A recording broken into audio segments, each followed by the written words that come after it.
ក្មេងប្រុសអាយុ5ឆ្នាំគ្រាន់តែចង់ផឹកស្រាក្រហមមួយដបប៉ុន្តែគាត់បានចៃដន្យឲ្យប្រទេសឃើញបន្ទប់លាក់ស្នេហាខាងក្នុងមានអាវុធត្រជាក់គ្រប់ប្រភេទគួរឲ្យភ្ញាក់ផ្អើលនោះគឺក្នុងទូបង្ហាញមានលិខិតឆ្លងដែនពីប្រទេសជាច្រើនឯកសារផ្សេងដូចជាឯកសារប៉ូលីសឲ្យការមន្ត្រីយោធាថ្នាក់ខ្ពស់សូម្បីមេដាយរង្វាន់ត្រាឈ្មោះល្បីក៏មានគ្រប់គ្រាន់អ្វីដែលចម្លែកនោះគឺទូរទស្សន៍នៅទីនេះគ្មានកម្មវិធីកម្សាន្តទេ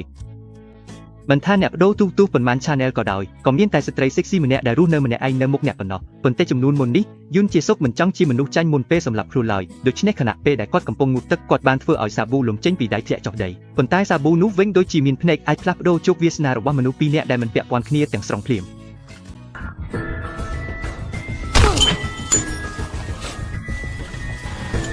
ពេលមើលទៅកាន់លោកពូដែលសន្លប់ស្ថិតនៅមុខគាត់យុនជាសុកបាននឹកឃើញថាបុរសនេះគឺជាបុរសក្នុងឈុតស្ទើរតែលីនោះឬក៏មុននេះហេតុអ្វីមិនរស់នៅជីវិតពេញលេញមុនពេលសម្លាប់ខ្លួនទេដូច្នេះគាត់បានសម្រេចចិត្តបដូររបស់របរទាំងពីរភាគីយ៉ាងដាច់ខាតនៅពេលបុរសក្នុងឈុតសុទ្ធត្រូវបានមន្ត្រីជួយសង្គ្រោះនាំចេញទៅយុនជាសុកបានបើកទូដាក់សម្ភារៈយ៉ាងប្រុងប្រយ័ត្នហើយជាក់ស្ដែងគាត់បានឃើញឈុត3ដុំរបស់អ្នកមានដែលគាត់សុបិនអំពីវានៅខាងក្នុងមុននឹងស្លាប់គាត់សូមរស់នៅជីវិតមួយដែលមានពណ៌ស្រស់ស្អាតម្ដងក្មេងនេះរស់នៅយ៉ាងចំណាយប្រាក់មិនសមស្របពិតមិនត្រឹមតែមានភាពប្រណិតនឹងមានស្ទីលទេគាត់នៅយកលុយសាច់3សន្លឹកពីកាបូបរបស់អ្នកដទៃមកឲ្យមនុស្សអនាធិបតេយ្យឲ្យប្រើផងដែររឿងនេះធ្វើឲ្យម៉ែស្រួយរបស់គាត់រំភើបដល់ថ្នាក់ដួលសន្លប់អូយតើនេះត្រូវចាប់ផ្ដើមប្រើប្រាស់ដូចម្ដេចដែរហាំពូននេះហាក់បីដូចជាខ្លាំងពេកស្គរគ្មានលុយអាប់ឬមិនចាំបាច់ស្វែងរកទេហើយយុនជាសុបដោយក្មេងល្អមានប្រយោជន៍ដឹកជញ្ជូនទៅជុំវិញដើម្បីជួយអ្នកដទៃមួយថ្ងៃមកទៅចប់យ៉ាងលឿនដូច្នេះគាត់បានមកមន្ទីរពេទ្យដោយមិនសូវចង់មកដើម្បីរៀបចំសង្វេងឲ្យម្ចាស់ដើមតើនរណាអាចដឹងថាពាក្យនៃលោកពូបានធ្វើឲ្យគាត់មានគំនិតថ្មីយុនជាសុបអីថាពួកគេប្រាប់ថានេះជាឈ្មោះរបស់ខ្ញុំប៉ុន្តែខ្ញុំវិញមិនអាចចងចាំបានសោះអូសូមឲ្យអ្នកជាសះស្បើយឆាប់ណាខ្ញុំបាននិយាយថាសូមយករបស់អ្នកទៅវិញដោយសារយុនជាសុបជាមនុស្សកំសាកពួកក្នុងនាមជាយុនជាសុបទៅបង់ថ្លៃព្យាបាលតែបែរជាគ្មានលុយសំបីតែ1បាតនៅពេលនោះក្រុមសង្គ្រោះដែលទើបតែជួយគាត់គឺលីណានាងចិត្តល្អជួយគាត់ដោះស្រាយបញ្ហាមើលឃើញគាត់ដែលបាត់បង់ការចងចាំហើយមិនដឹងថាផ្ទះនៅណាទើបត្រូវនាំគាត់មកធ្វើការនៅហាងរបស់នាងដើម្បីបង់ថ្លៃព្យាបាលដើមឡើយគ្រាន់តែចង់ឲ្យគាត់ជួយនរណាដឹងថាពូពេលចេញដៃបែរជាធ្វើឲ្យភ្លើទាំងមូលលោកៈ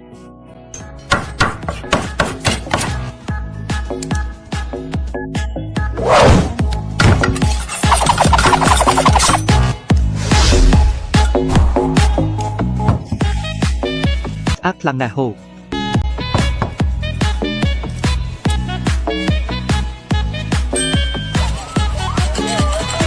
កូនក្មេងជាទីស្រឡាញ់នេះគឺជាផលិតផលលក់ដាច់បំផុតរបស់យើងទឹកកកឈូបែបកាត់ចាំបានទេក្នុងពេលតែមួយនោះយុនចេះសុកបានបើករថយន្តរបស់លោកពូទៅរកទីតាំងរបស់គាត់សន្តាគារ5ផ្កាយឈរលេខធ្លោនៅមុខភ្នែកពេលយកកាប់បន្ទប់និងកាបូបចេញមកគាត់អាចបើកសោបានពិតយុនចេះសុកធ្វើជាដូចជាមកដិតអីវ៉ាន់ប៉ុន្តែគាត់បានរកឃើញថានៅក្នុងផ្ទះគ្មាននរណាម្នាក់សោះហើយក៏ឃើញថានៅក្នុងទូអាវមានសម្លៀកបំពាក់ជាច្រើនប្រភេទនិងស្រោមដៃប្រើរួចហើយជាមួយអាវត្រណោះពណ៌ដែលនៅផ្ទះមនុស្សធម្មតាមិនអាចមានអីវ៉ាន់បែបនេះទេគាត់មិនដឹងទេថាលោកពូដែលគាត់បានបដូរតួនាទីជាមួយគឺជាអ្នកសម្លាប់មនុស្សឆ្នើមម្នាក់ដែលអាចធ្វើឲ្យមនុស្សធំដួលចុះក្នុងពេលភ្លាម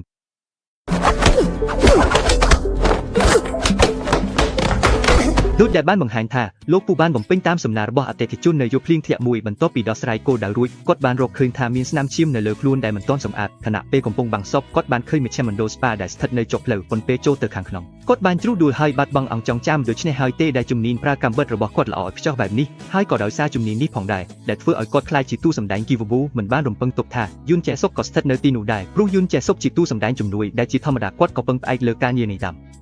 បីជីវភាពប្រចាំថ្ងៃលោកពូដែលស្រួលច្របល់ក៏បានចូលមកក្នុងកន្លែងថតភាពយន្តបែបនេះដែរ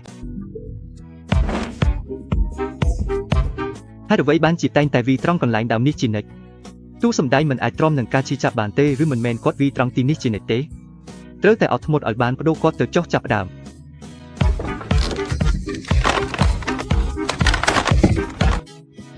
នេះវាអាចជាការពិតបានដូចម្ដេច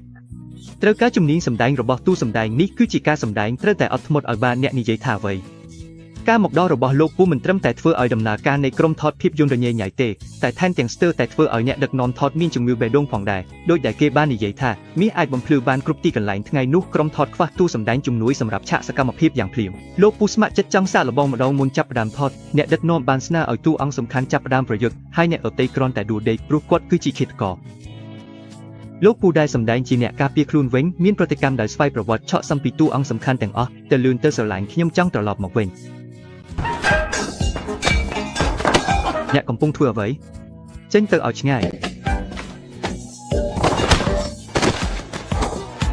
អ្នកកំពុងធ្វើអ្វី